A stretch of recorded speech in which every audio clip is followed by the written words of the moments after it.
this is a detailed walkthrough of setting up the deals board inside of Monday.com sales CRM based on everything I have learned from the years and years of doing this. By the way, if you'd like us to help you set up Monday.com for your business, check out the link in the description below. Anyway, as you can see here, I'm inside of my Monday.com system. This is Monday.com sales CRM, by the way, and this is the deals board, so just the standard board that you're presented with. Now, I have stripped this right back. You're probably going to be seeing a little bit more information than this, or a few different columns.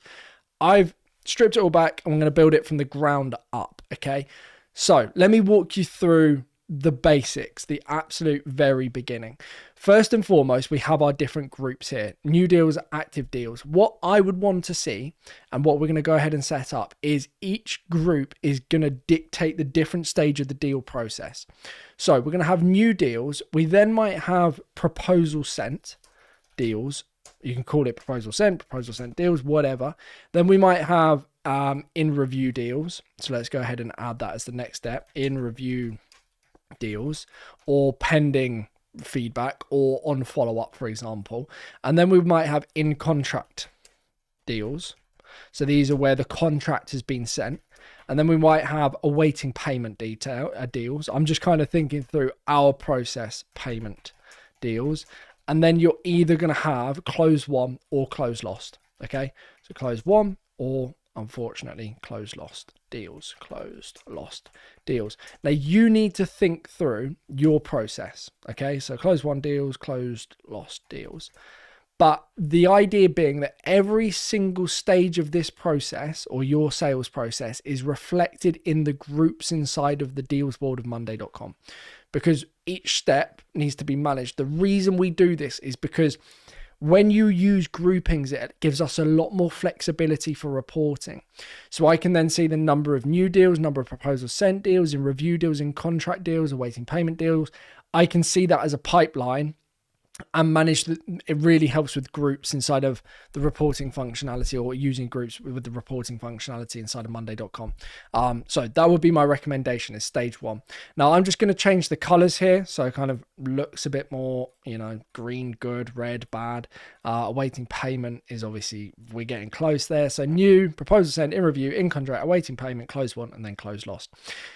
Now, the next thing that I would have is a stage column. You can use these core deal columns that Monday.com provides. So I'll go ahead and add that as an option here. And then I would make sure that these different column options match the groupings. So new to, let's say, proposal sent, to in review. I'm just using these as an example. Again, in review to in contract. And then we would have awaiting payment, and then I'll just position that down there, in contract, awaiting payment, and then it's either, as I say, won or lost. So I might just change the color of that and just make sure that they all match. In contract is in that nice pink, in review is in the purple, and then proposal sent is going to be in the darker blue, as you can see. So new to proposal sent, to in review, to in contract, awaiting payment, and then either close won or close lost. So that's the absolute basics. Make sure your groupings match the different stages of your sales process. If you're not familiar with that, maybe just have a think about what your sales process would look like. So again, we would always want to have an owner column. So who's responsible for this particular deal? So I can assign it to different people inside of the organization. We've then got deal value, which again will just be a standard column. If you haven't got that, just go ahead and add a numbers column. And then we can go ahead and enter in the value here. Now, if you want to deal in different currencies, if you want a different currency, you can customize the numbers column to show the currency that you're working in. So we're based in the UK, so it'd be the British pound. If you're based in Europe, it'd be the euro or the dollar. And then obviously you can add additional currencies if yours isn't visible on here. So those are literally the basics, okay? Like the most simple options. You have an owner who's responsible for the deal, the different stages of the deal, and then the deal value. Now, the next thing that I would want to look at is tracking dates relating to my deals. So I would go ahead and add a new column. This would be a date column, and I would call this date column date created. So this is the day in which this particular deal was created. I would then go ahead and add another date column, and this date column would be date closed. Date closed will take into consideration both closed won and closed lost. So date closed, and then we're going to delineate between the two by using the groups. So we've got date created, date closed.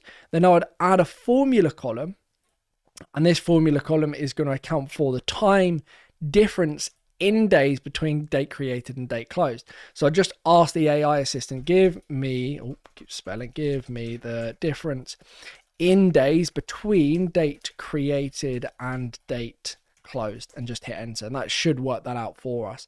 Now the reason we want to do this is because then, and I'll call this, by the way, TTC, timed close, just hide the column summary, and again restrict the column editing for this and the others. So restrict the column editing for date closed, and restrict the column editing for date created.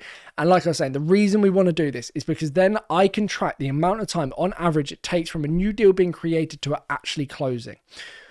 Really important for forecasting purposes. If I know that on average when a new deal is created it takes 12 days to convert, or 28 days, or 30 days, this is really helpful for cash flow, also ad spend if you're doing any of that as well. So that's a key data point to take into consideration.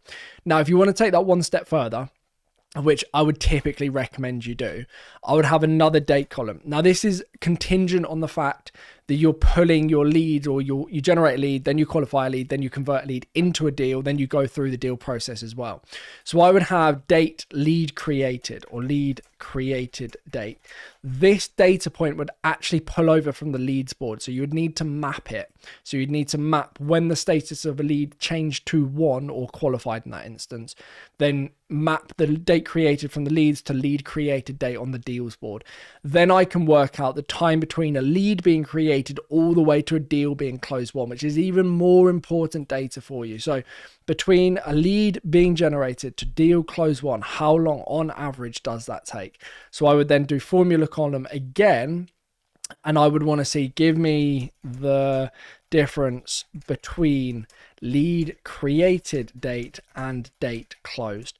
You can call this whatever you want, but ultimately this will show us the entire time from the start of the pipeline to end of the pipeline. What should I call this? TTLC. I don't know. Isn't that a saying? TTLC, tummy loving care or something? I don't know. Anyway, I'm gonna hide the column summary and then restrict the column editing again. And then what I want to do is I just want to set up my basic automations to start with, and then we can start populating our deals board with some slightly more fancy stuff. So what we do is go to automate in the top right hand corner here, and we want to go to manage up the top, and then create automations. Now the first set of automations that we want to create, and this is a bit boring, it's just when the status changes to the different status options, move it to their respective group. So when status changes to new, move item to group new, and so on and so forth. So bear with me while we run through that. I'll try and keep you entertained, but I can't make any promises. So move item to group, proposal, sent deals, and this just makes it a lot easier. Obviously you don't want to have to be dragging and dropping to the different stages of the process. You can just change the status and then it will automatically move to the relevant groups. So we've got in review and then create automation when status stage changes to in contract, move item to group in contract. What else we've got? When status changes to awaiting payment, move item to group awaiting payment. And then we got close won and then close lost. So create automation when status changes to close won. Now just bear in mind here, we want to move item to the group one. We also want to set the date closed to today as well. So set date closed to today. And then that's going to be exactly the same. Create automation when status changes to lost, move item to group lost, and also set date closed to today. And then finally, what we want to do is just say when an item is created. So this is when item is created, we set the date created to today. And obviously the lead created is going to automatically pull through when a lead is qualified. So now if we go ahead and add an example deal. So example deal. Actually, what I'm going to do is you can see here that some of these are being set as required, which is quite interesting. Set as required. Can I not untick that? Why can't I change it to save as managed? I'm trying to unselect it from being required. It doesn't seem to be working. Oh, I know, because it's on the form setup here. Anyway, let's just complete it anyway. So Nick, connect it to contact, owner, fine, and then stage, fine, deal value 10,000. So I was going to come on to this anyway, but you can see it's already set up. So essentially, in order to create a new deal, there are a set of required columns that need to be completed. So that is always very helpful. So I'm going to go ahead and delete that. So now we have our basic information associated with our deal. We've got a date created, date closed, time to close, lead created if it's pulling over from the lead, got a stage. And then what we also have here is the associated contact record with this particular deal. Now you always want to have a contact associated with the deal and also an account record. Now, as standard inside of Monday.com, essentially what happens is the account record is mirrored over from the contact. So it's not a separate connection. It's actually just the contact connection, and then the contact the contact mirrors over the account. Personally, I'm not the biggest fan. I would rather have a contact connection and also an account connection. It just gives us a little bit more flexibility when it comes to reporting if we ever want to report on anything.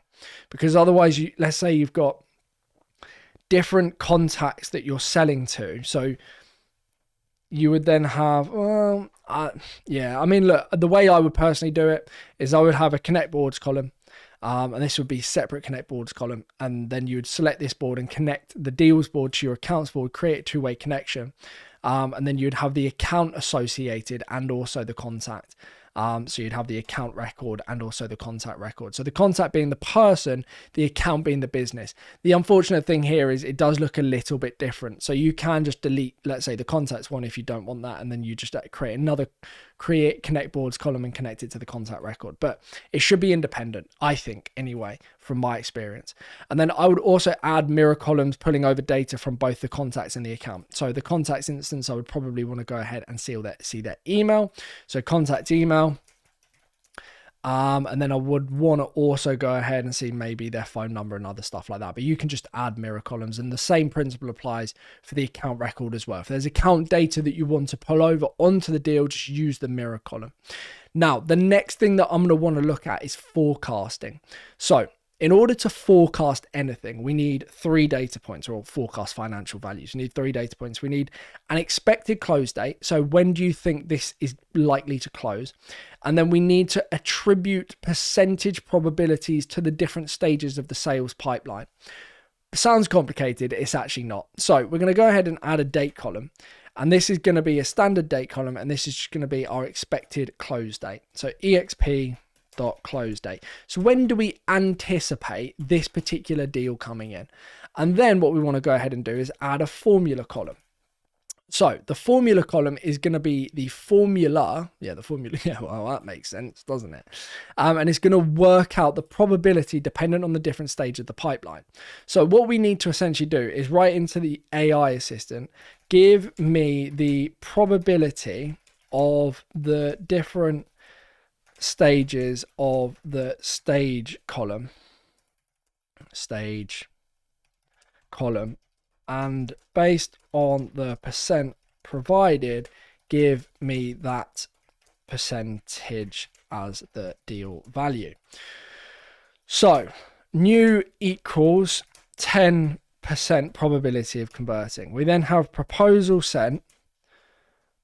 Just be mindful of capitals, by the way. So proposal sent equals 20%, and this is just hypothetical. We've got in review equals 30%, and I'm literally making this up. In contract equals 50. Let's say I would say 60% in contract. Awaiting payment equals probably, let's say, 85%. 1 equals 100%. Lost equals 0%. Now it's important here, the name of the stage matches what we've put on the stage, not the groupings. And then I'm going to go ahead and enter this and see what it comes back with. Hopefully this has worked nicely. And then we would go ahead and insert the formula. So just set formula here. And then what should happen, which it is this is giving me a value dependent on the stage. So I'm just going to put this into the dollar, and then I'm going to call this the forecasted value. So to repeat that, just walk through what I just did, just enter it into the AI assistant. Fortunately, in this day and age, we have AI. Otherwise, explaining that would be slightly more complicated. So this is 10% of the deal value. Is 1,000 forecasted. Now if I change this to proposal sent, it should change to 20. If I change this to in review, 30%, Just close that down. You can see it's moving through the different groups. In contract is 60%, I think, evidently. Awaiting payment is 85%. And then we'll either have close won or close lost. Now, the important thing to note here is if we have an expected close date as well, and let's say we expect this to close that week or whenever, then I've got a forecasted value of $8,500 based on actual factual data, based on the different close percentages, based on the stage, that's going to come in. So essentially you are predicting money into the bank, so future money into the bank, which is very, very helpful. So this could be really beneficial for your cash flow.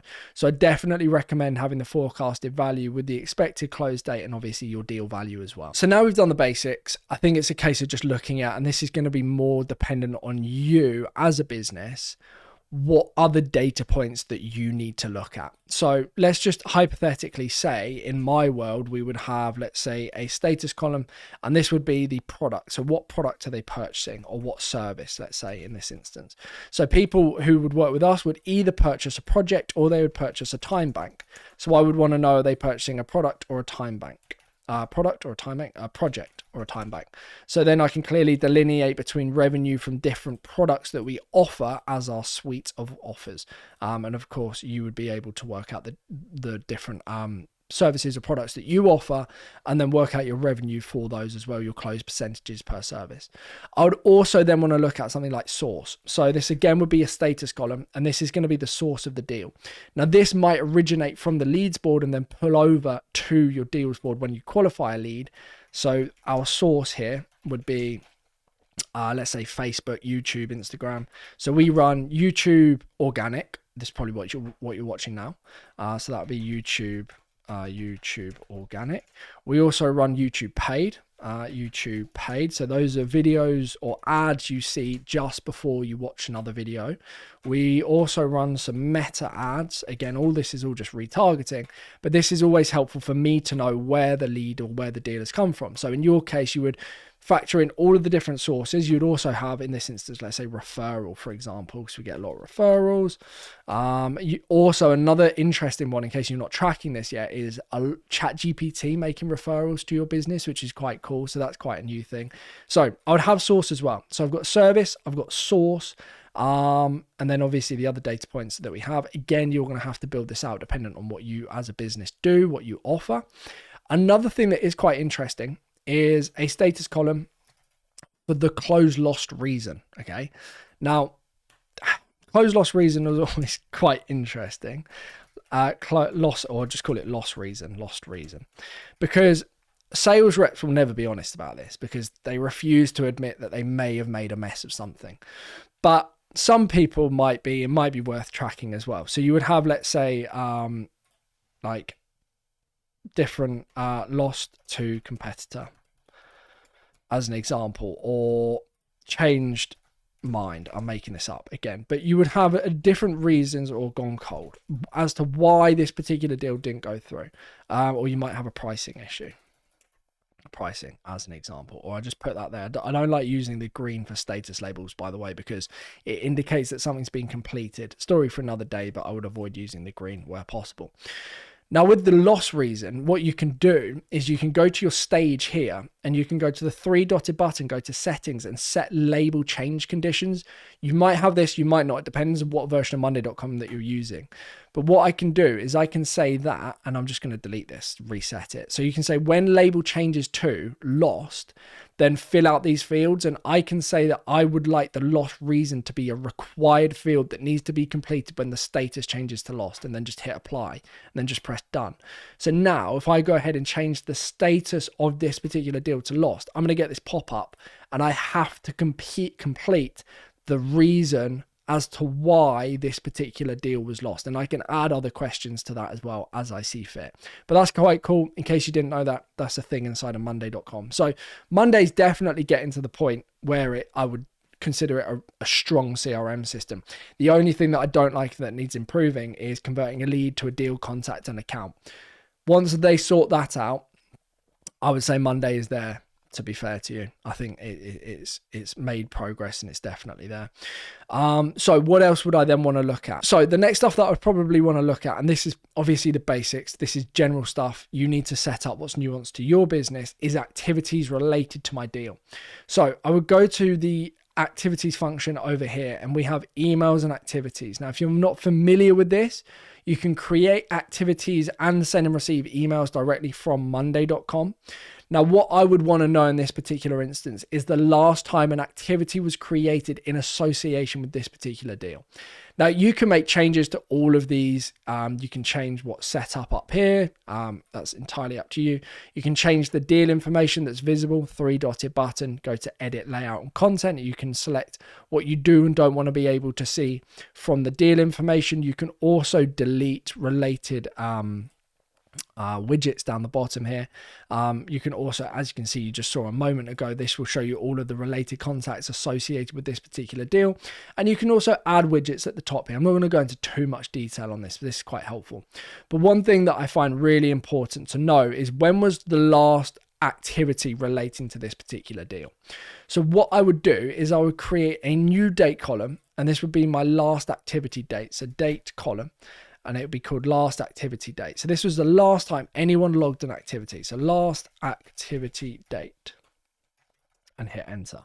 And then I would restrict the column editing on here. And then what I would do is I would go to automate, create, and then I'm searching for emails and activities. I'll click in, and then I'm saying when an activity created in emails and activities in current board, set date to today. So this is the automation, or the templated automation that I'm looking for. So I'd say when any activity is created, set last activity date to today. This will allow me to see when the last activity was. And then I would also create another formula column, and this formula column would give me the number of days since the last activity date. So I'd say round to the nearest day, the number of days since the last activity date. Hit enter. That hopefully should work. Insert, set formula. And now if I set the last activity to the second, it's going to give me 3 days. Time or days since last activity. Cool. So now what I would do here is I'll just hide the column summary again. I'd probably go ahead and restrict the column editing. But then what we're going to do is we're just going to go ahead and create a new activity. So add activity. Let's say we're doing a testing activity. I'll just call this example activity and hit add. That's going to create a new activity record associated with my deal. If I then close this down, that should then update last activity, which it has done, to the 5th of September. And then the day since last activity, as you can see here, is now 0 days. Now, I would then create a view, and it would show me all of my deals. So we go ahead and add a new table view, and I would add some filter criteria on here. And I would say, show me where the day since last activity date is equal to or greater than, and let's just say 30 days. And then I'd say, and only where stage is not equal to close won or close lost. So now this is going to show me all of my open deals where no one's spoken to them in over 30 days. And then you can just rename this open deals, no activity over 30 days. As an example, you might want to rename that. I wouldn't say that's the best example in the world. But if I now change this to, let's say, the 19th of August, that deal will now show on my list, or at least it should do. Why hasn't it? Is not equal to 19th. Oh, day since. Oh, well, that's why. 7th July, 60 days. Open deals, no activity. So now I can see all of my deals that are open, but there's no activity associated with them in more than 30 days. So that's always quite a helpful thing to be tracking. Now, the only other data points that I would be looking at is integration related stuff. So if we were looking to integrate with your payment system or your in-contract system, you'd have a unique contract ID. When the status of the contract is signed, then that would update. Also payment stuff as well. You would have the same. But the other thing that I want to walk you through is setting required columns. Now, you saw when I created a deal earlier, it would automatically come up with a pop-up of all of the data that I needed to enter. So if you go to 3-dotted button and then just go to settings. And what you want to do is press enable form item creation. So currently mine says disable because mine's turned on. So you want to press enable item creation form. Then if you go ahead and press new deal or just add a deal anywhere, you will see all of the different questions that we have. Now we can go ahead and press this edit button if you're an owner of a board, and you can select what should and should not be entered. So I'm going to say that, let's say the expected close date is required, and you can see this is just like a monday.com form. Okay.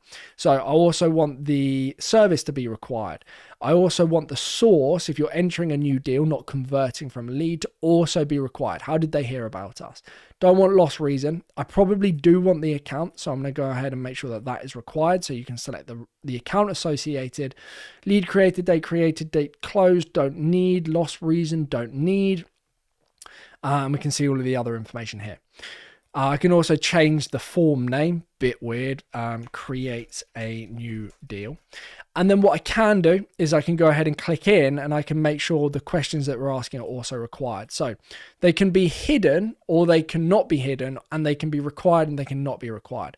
So just to give you an example, the source will be visible on the form, but you don't need to enter in the source in order to create a new deal. And then once you're happy, just press done. And now you have all of the questions that need to be completed in order to create a new deal record. So I'm going to call this example deal. I'm going to select the contact associated. I'm then going to go ahead and select the owner, which is myself. I'll then select the stage, which is new. The deal value, maybe 40,000, hypothetically. I'm expecting this deal to come in based on what we've discussed by the end of October, so 30th of October. This is a project, and the source came in from YouTube Organic, and the account associated with CRM Crew. And then you can go ahead and press save. That will then create a new deal record with all of the data points. Now, if you then don't want a deal to be able to move to a next stage without other data points having been completed, for example, let's just say that the source is equal to empty. I do not want to be able to move the source, or actually another great idea, let's ignore that. Let's add a text column. And let's say this is the proposal number. So every single proposal that we sent out has a unique reference number. In our case, that is actually true. So in order for the status of the deal to be equal to proposal sent, I want the proposal number to contain data. So what I would do, 3 dotted button settings, set label change conditions, and I'd add a new change condition. And I'd say when the proposal sent, we must complete the proposal number and just press apply. So in order to change the status of the deal from new to proposal sent, someone must enter in the proposal number. So I'll go ahead and do that now, and then I get this pop up and it says, or it's asking me fill in forms, change stage to proposal sent. 5, 4, 3, 2, 1. And then that's the proposal number. Press save. That will then update, or at least it should, move the stage to proposal sent and enter in the proposal number. And we can use that for the various stages of the process. I can then log activities relating to this particular deal. So I'm going to go ahead and just add an example deal testing. This is a very important activity. Hit enter. That then creates a new activity record that will then update the last activity date, and so on, so forth. And then the final thing that we might want to do is just a different view. So we might have our pipeline view here. So this is essentially a Kanban view. If you don't have this, you just need to add a new Kanban view up here.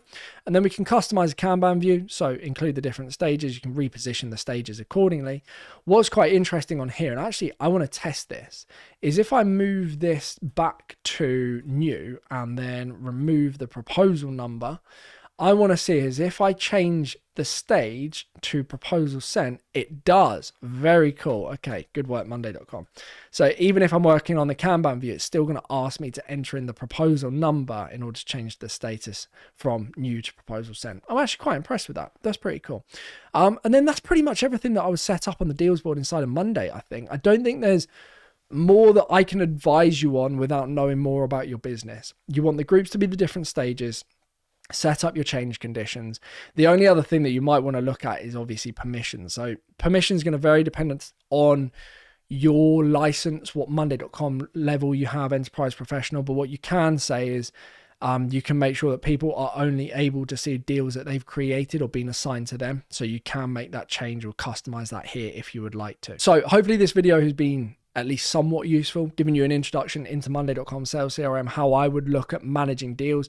There's obviously a ton more that can be done here, but this is the basics to get you set up. Groups for processes, stages, deal value, the forecasted value, and then your date tracking as well is really important. And then everything in between is subject to your business. The form stuff is really helpful as well to make sure data doesn't get forgotten. And then you've got some nice views up here, and you can obviously create all sorts of different views. And then reporting, a separate matter entirely. Anyway, if you'd like us to help you set up Monday.com for your business, check out the link in the description below. We've been doing this for a very long time now and are pretty good at it. If you've got any questions, queries, comments, concerns, or anything else, just drop a comment in the comment section below. I'll do my best to get back to you. And if it's a good question, I will make a video answering your question. Anyway, thank you ever so much for taking the time to watch the video today. And I will hopefully be speaking to you soon. See you soon. See you in another video. Thank you and goodbye.